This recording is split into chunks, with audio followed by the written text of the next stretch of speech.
barrier.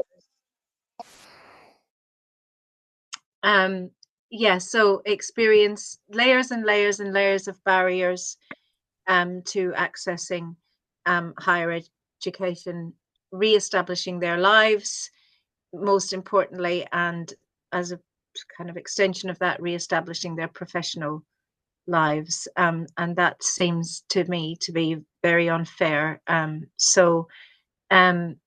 yeah, so thank you for having me here. Um, if it's of I hope it might be of interest to see a short. So I'll tell you first of all that I work as Corinne says at the IOE, the Institute of Education, which is part of UCL. I was a teacher. Um, I was a French teacher, and then I became a lecturer in initial teacher education, and then I became involved with a program in three languages education, and also my work, my interest, and my efforts in poetry. Um, I became involved with a charity called ReConnect, who works to support um, refugees back into higher education, specifically back into. They started initially to supporting refugees back into teaching as a profession. So they worked with the Department of Education. They had a funded program with the Department of Education in partnership with the IOE. The Department for Education withdrew the funding. We managed to continue it for a little bit after that, but eventually then ReConnect was able to source funding again to continue their work with us, um, to support refugees and asylum seekers back into education. But this particular program is designed for people who already um, have a certain level of English and a qualification that allows them to enter university at undergraduate level. However, we find that most of the people on our program already have master's degrees, and to a greater and greater ever more greater extent have PhDs as well. So they're trying to re-enter and re-access higher education um, at postgraduate level. So we work to support them, both in the content of the course and kind of in ancillary activities outside the course. Um, the course itself is not accredited, and we don't turn anybody away actually.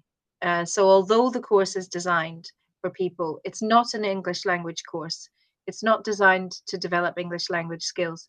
It's designed to develop academic um, skills in English. Yes, so we work on academic reading or critical reading and academic writing.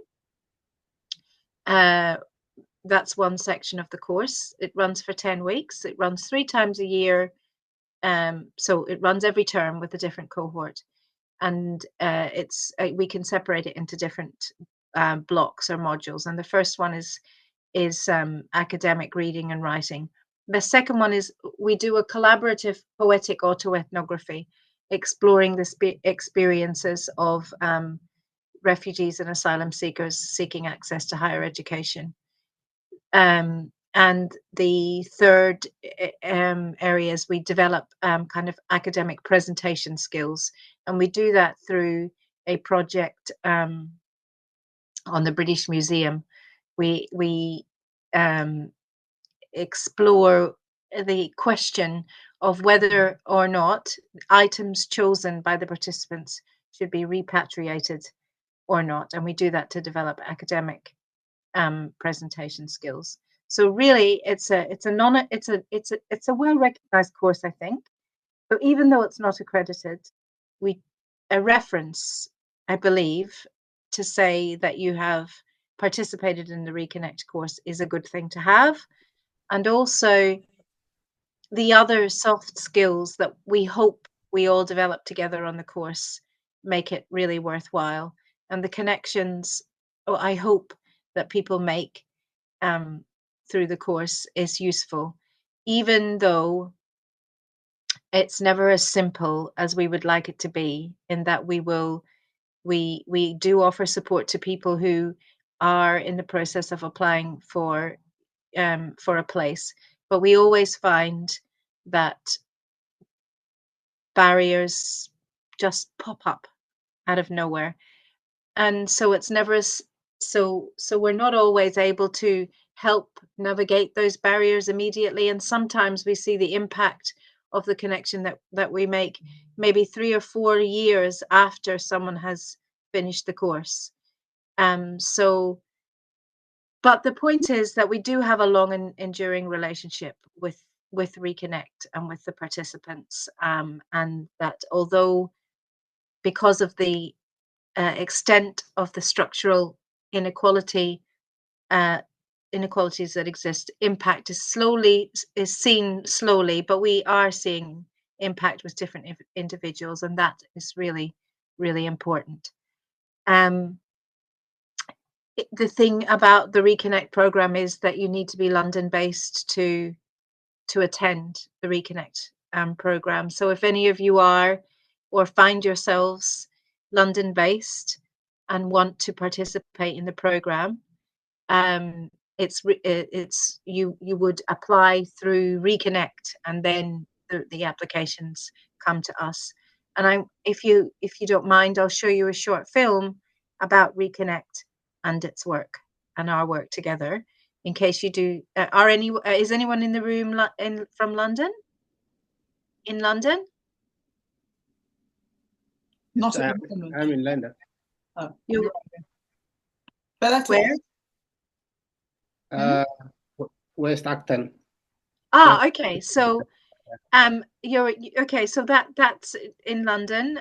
So you would be eligible to participate in the program. And as I say, it may seem as if there's nothing tangible that immediately tangible out of the program, and that you don't actually get accredited. There's they're really we try to make sure that it's a rich program and that the potential for impact extends. So if are you currently seeking to re-enter higher education, Belete?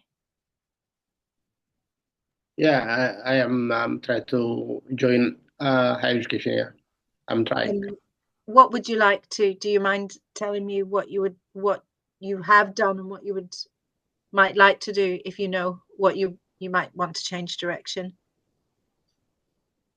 I I am in business area actually. My first degree is marketing management, and I have also MBA, and I have to change to this digital marketing and research matters. Okay, like digital media. Digital marketing actually is not media. Okay, I'm just trying to, because in our department we have digital media MAs. Okay.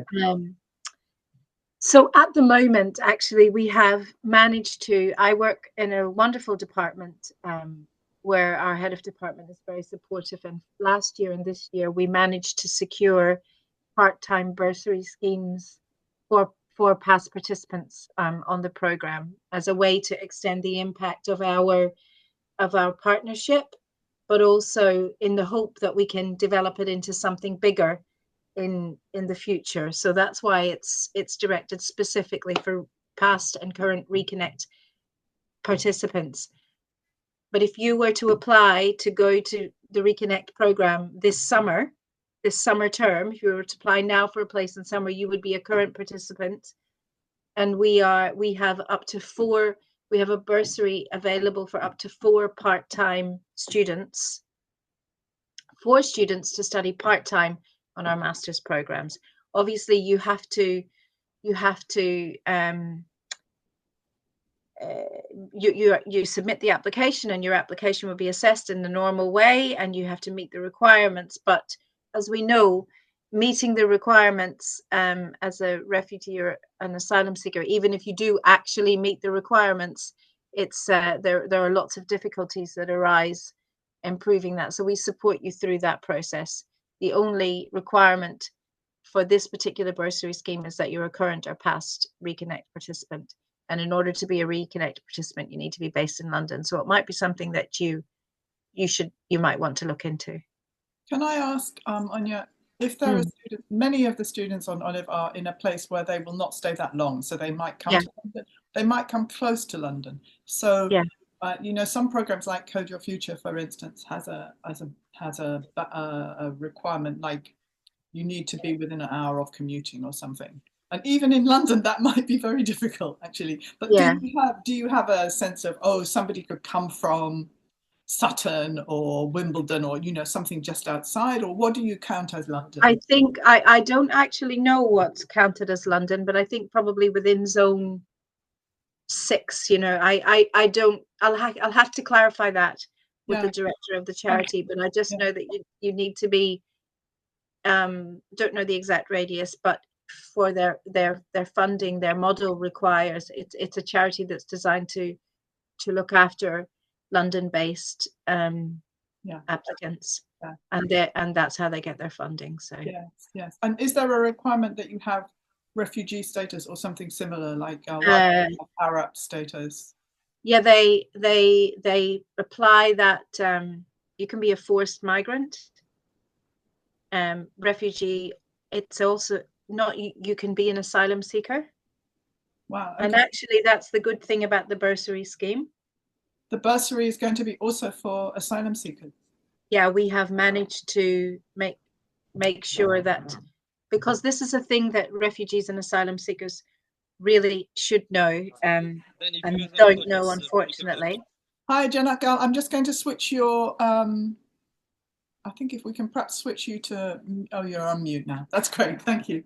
Hi. Is that you should really be aware, and this is one of the major barriers, is the lack of transparency around information. So I can't impress this enough that it is within a university's remit to waive international fees for an asylum seeker. Yes, they won't do this very often, but yeah. But you should ask. Yeah. So if you get an offer as an asylum seeker and you're asked to, you know, you'll have 3 or 4 conditions which make it almost insurmountable. I understand that, and it actually upsets me to think about it, because I know people, you know, who have I have worked with asylum seekers who get a conditional offer, and then there's so many conditions to it that by the time they meet them all, the offer is, you know, it's out of date. They have to go wait next year, and that's really wrong. But one of the conditions is, one of the stumbling blocks is you have to pay international fees. It may be when you ask, they will say no, but ask anyway. And ask the program team. Don't just go to the admissions office. Find out who is the program leader of the program that you have applied to, who has assessed your application, and who has said, yes, we will take this person. Write to them and ask them, please, could you communicate with your admissions office to see if international fees can be waived for me and I can pay home fees, because then you might be able to access different scholarship opportunities. I mean, I'm assuming that people can also, if they're asylum seekers, they can apply for whatever UCL's sanctuary scholarships are. Oh no. Well, we don't have. I'm actually part of a working group trying to. We are working together to get a sanctuary scholarship, or to become a university of sanctuary. We're not a university of sanctuary yet, UCL, but yes, obviously universities of sanctuary help in that regard. But usually they don't cover part-time courses. Yeah, well, the reason why we are offering these part-time is because we're doing it in conjunction with ReConnect, and if you offer a full-time scholarship, you need to be able to support someone, you know, financially as well, and that's not something that that's possible for ReConnect. But yeah, so the bursary scheme, we negotiate to make sure that that if an asylum seeker receives the bursary, they will be that the international fees will be waived for home fees, which will then be paid, covered by the bursary scheme. So the problem is, of course, that this is all of this was underpinned by the Seeking Access research that you're aware of, Corinne, in which I explored with ReConnect former participants their experiences of seeking access to higher education at postgraduate level, and we identified barriers, at wider barriers and barriers at the threshold of the university, and the intersection between the two. And it was very clear that that the barriers exist pre-enrollment, that supporting refugees and asylum seekers financially after they've been accepted is too late. The barriers exist before that. So the bursary scheme is designed to help with that, but also unfortunately I'm not sure whether it will run again next year, because we may need to try to the funds are available on the basis that they're available departmentally at the moment, and as I say, I have a really wonderful head of department who can support it at the moment, but it's constantly under review. So I would suggest that if you are in London and you think that looking on the department is culture, communication and media, if in that department, in the suite of programs, master's programs, there's anything that you think you are qualified to apply for, then you should enroll in the ReConnect program for this. You should attempt to enroll in the ReConnect program for the summer term. Do you think you could send a link that we could distribute more widely about this possibility, Anya? So because for ReConnect, but also for the post ReConnect. Yes, but as I say, it's this. I'm not sure that it's going to run again next year. Yeah, sure. So yeah, so with that stipulation, I'm not sure that it's going to run again this year. It's limited to participants who are either past or current participants on the ReConnect program. So yeah, I can send the information about that. Should I share the information? Should I share the film about ReConnect and the work that it does, in case anyone? I think that would be great. Yeah, I mean, people will go and look at the YouTube video, but it's also nice we can just put it on the e-list and they will see it after. One moment. And we're going to see the film now. Yes, I'm just getting the link up, and thank you. I'll share it. Thank you so much.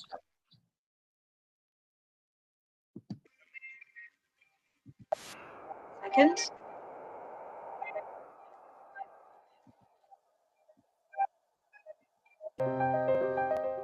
ReConnect is a London-based small charity that supports refugees into higher education through signposting, advice and guidance, financial support for travel and fees. ReConnect was established in 2003 following a feasibility study funded by UNHCR, which aimed to employ the skills of refugees in the international development sector. Hence, ReConnect came into existence. We decided to focus on teacher training program and journalism. The first breakthrough came through our partnership with Birkbeck, which enabled 9 women and 5 men to complete teacher training program. Our next major teacher training initiative that was with the Institute of Education. The program has enabled 45 refugees, 27 men, 18 women from 14 countries to gain teacher training qualifications.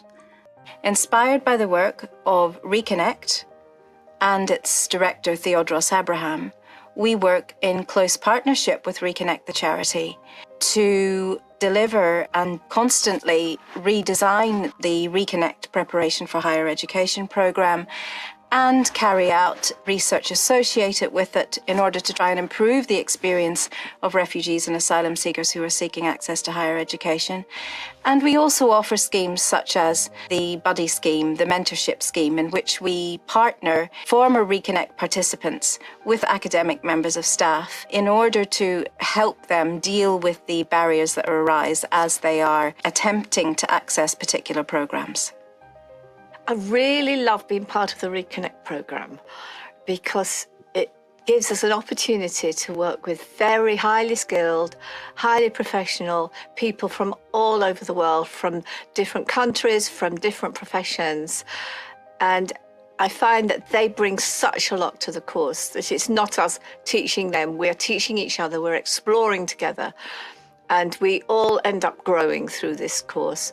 And it gives the students an opportunity to taste what it's like to study at a UK university and hopefully use that as a platform to then go on and access higher education in this country. Well, actually, I graduated in biochemistry in my home country, Yemen, Aden, 1994. That time the situation was very stable, the economy was good, there's no war in my homeland Yemen.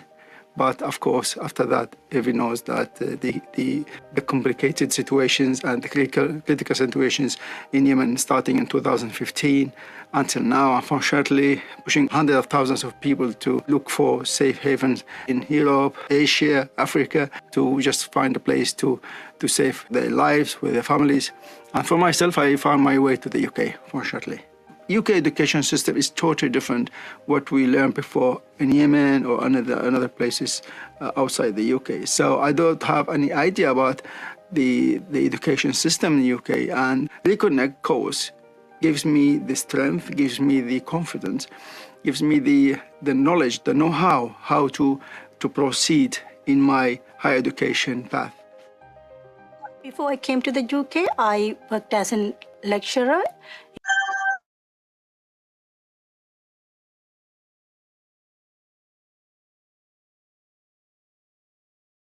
Hi, Anya. I think you've frozen at the moment. We'll just wait. I'm sure she'll come back to us in a minute.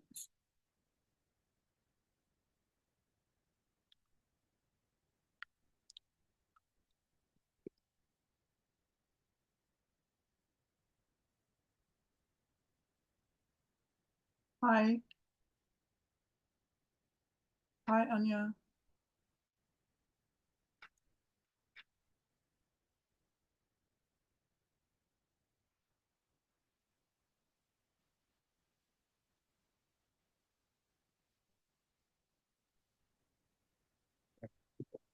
We're just waiting for her to re-establish a connection, I think. Something. Okay. We are all familiar with this. So I think you can see, Beletta, that actually that program ReConnect was established at first by an Ethiopian. Yeah, I saw the founder. Maybe he's Ethiopian or an Eritrean person. I think Ethiopian, in fact, yeah. Okay. Okay. In 2003, I think. That was a long time, yeah. Long time, yeah. More than 20 years. Sorry? More than 20 years, yeah. Yeah, more than 20 years, yeah. Long history of people leaving Ethiopia, unfortunately. Mm-hmm.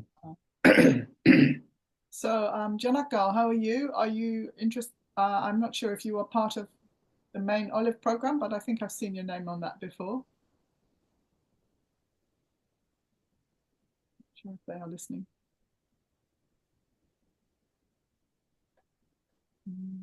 Maybe they're there. Well, I hope Anya is going to be able to get back to us. What I'm going to do is check my email to see if she's emailing at all, because the connection seems to have gone. Okay.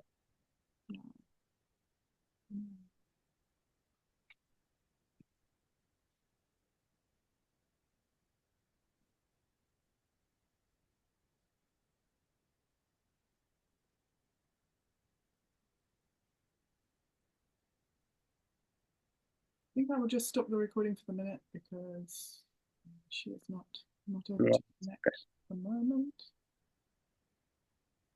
Oh, wait, is she back? No, she is actually gone again. Oh, trying to come back.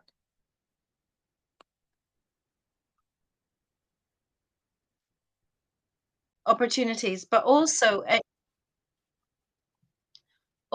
the IOE, there's also something called the Bowman Scholarship,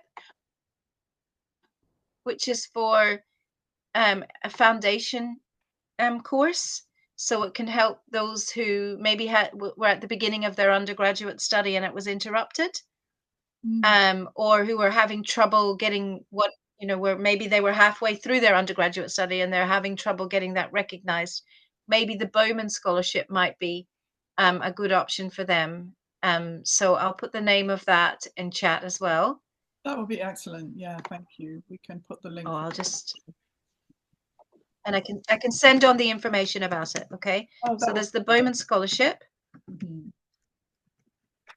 Have you heard of that? Actually, no. Is it a bit like? I mean, I know Birkbeck runs a lot of foundation scholarships, so perhaps a bit. Yeah, similar? Yeah, and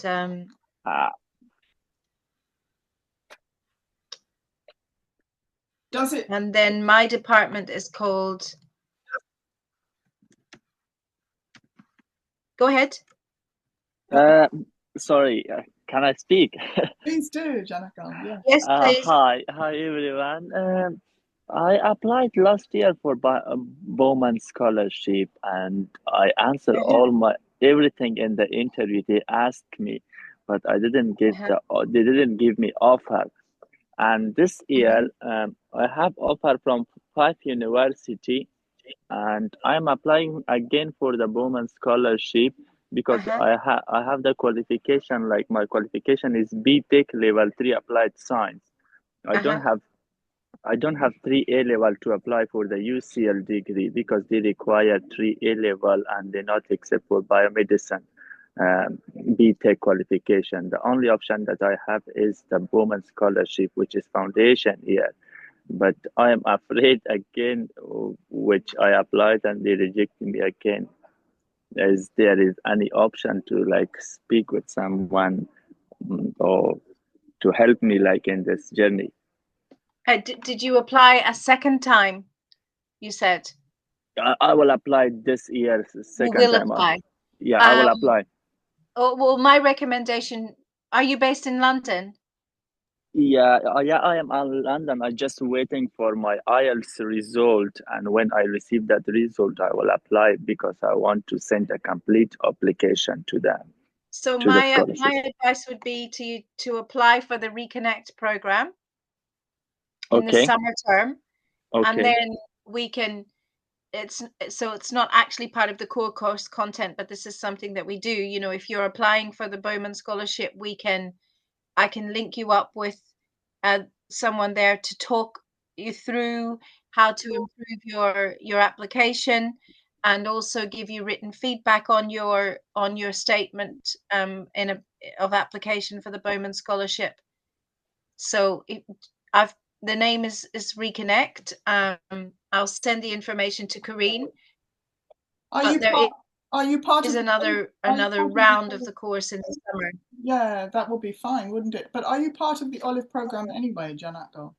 Yeah, I just sent the email to join at the Olive programs, and I am like my target is to get into UCL, but I don't know how to get because they not accept my qualification. No, they have many applications for biomedical sciences, and then it is not even just an A level, Janakal. They will be looking for a very high A level, but also if they know that you are what is called a widening participation student, they should look at your application more favorably. They should do. It depends on what course you are applying for. Maybe the people associated with Bowman could help with that.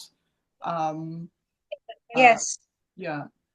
Yeah, and I know that sorry, Karine. Yeah, normally with Olive, what we do is we look at what programs you want to apply for, and we talk to the program leaders as well which is something that Anya is also suggesting, I think. Okay, okay. I mean, like I already have offer from Westminster and Kingston Brunel University for biomedical degree, but Right. yeah, but There's nothing bad about those places. No.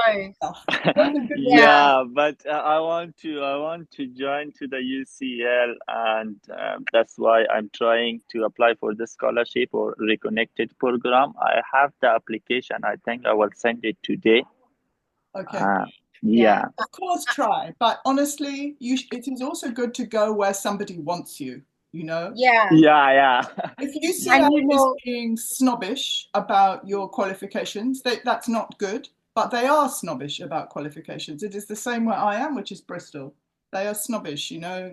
I think you know what that means, right? They think some things are higher than other things, which is not fair. But actually, you will be surprised, because I was talking to a couple of colleagues the other day about Westminster, and in my field, which is languages and intercultural studies, you know, Westminster, the department there is very well regarded. That's true. And people, you know, my colleagues were raving about the work that they do at Westminster in the field. So you must. I know I totally agree with Karine here on two things. Yes, there is some snobbishness, but also it is good to go where people want you and appreciate you. Yeah. And also at the end of the day, as I always say to my nieces and nephews, you really, you know, great if you get all A's, but the most important thing is that you're able to take the next step on the journey that you want to take. So if you get into your biomedical science degree and it means that you get to work again as a biomedical scientist, that's the most important thing. That's just in my opinion, but I agree. And also, for instance, Janakal, if you want to do research or something, as long as you get a good degree, they are not going to be saying, oh, it's a degree from here or there. They're going to be looking at what you did, you know, if you did a undergraduate research dissertation or something like this. That's what's going to be important. Yeah, but I want to do after biomedical science. I want to go to the medicine course, and for medicine degree, like most university, they have very high and competitive requirement. That's why I want to go to the higher university after they accept me to the medicine. If you get a first from Westminster, they will also look at you for medicine. Yeah. And another story that I think about is my friend is an educational psychologist, and she had an offer for UEL and for UCL, or whichever faculty in UCL, which is where I am, and she decided that actually, because of the content of the course and the way that it was taught, she would prefer to go to UEL. It suited her better. So, you know, it's not always the name. Okay. Sorry, my last question is: if I join to the reconnected program, there will be any opportunity for me to give me offer for biomedical degree and UCL. I explained it at the beginning. Sorry. Okay. But I don't. No, that's okay. No, it's fine. I think that unfortunately it's not although we wish it was, it's not as simple as that you do the ReConnect course and we help you and then you get into the biomedical science degree.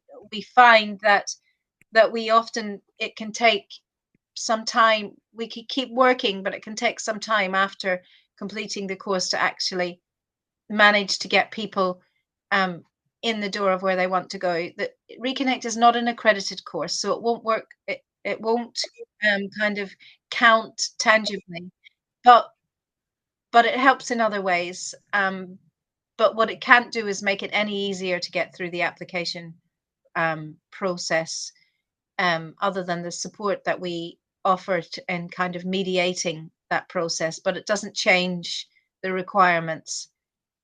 I think you should. I mean, I would just say, I don't know if you agree, Anya, but I would just say we should be saying to you, Janaka, congratulations on your offers. Yeah. Thank you so much. Thank you. Yes. Yeah. Thank you. I would definitely accept and not feel that it's second best.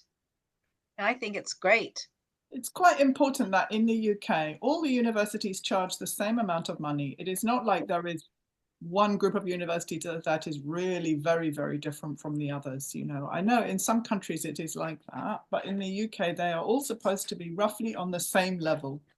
So yeah, and I can tell you, you wouldn't have gotten into those universities because their standards are lower.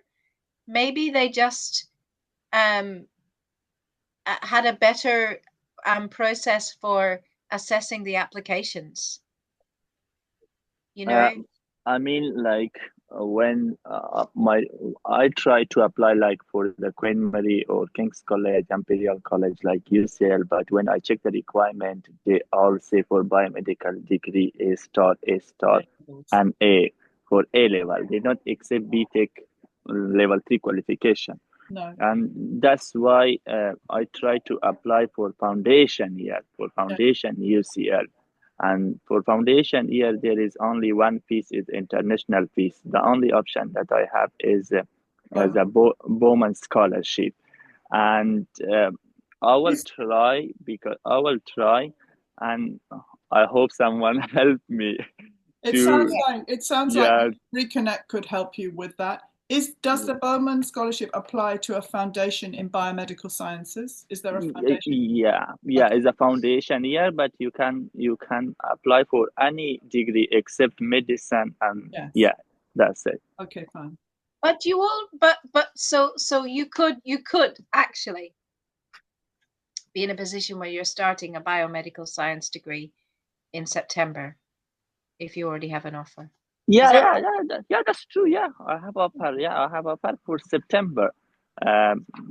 For first year, not for foundation year, but I will apply for foundation year for UCL because my teachers say go to university which is worth like you pay money and you pay like every year 9,500 something, and it's not like that. Oh, you go and come back and you don't learn anything. Go to the good university. I think honestly, Janakal, a biomedical sciences degree is worth the money because any university is spending more than 9,000 on biomedical sciences because there are laboratories and all these things. Yeah, that's true. So they are valuable degrees. So I don't think you should be too concerned. But I will go if I don't get any offer. I will go for Brunel and Brunel. Is excellent. Yeah. Brunel is really excellent also in terms of jobs because it has placements. And the